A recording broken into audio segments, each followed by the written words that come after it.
Welcome to the Tech Egg. Don't get scrambled. Enjoy the video.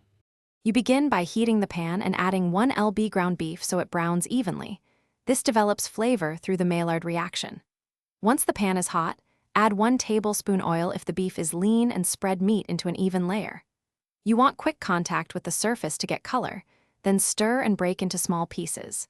Make sure to season early with 1 tsp salt, 1/2 tsp pepper, and 1 tsp cumin to build a base flavor. Once the beef is browned, drain most fat but leave about 1 tablespoon to carry flavor. This prevents soggy tortillas. Next, add 1/2 cup diced onion and 1 clove minced garlic and sauté until soft so sweetness balances the beef.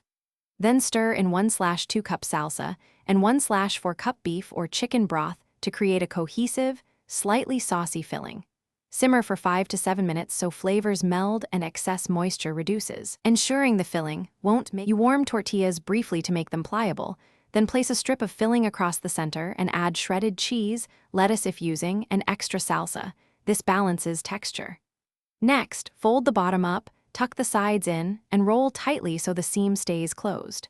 Toast seam side down for 30 to 45 seconds to seal and add crispness. If the filling is too wet, simmer it longer to reduce, or add shredded cheese to absorb moisture and keep your burrito intact. Thanks for watching. Consider subscribing if I helped unscramble your problems.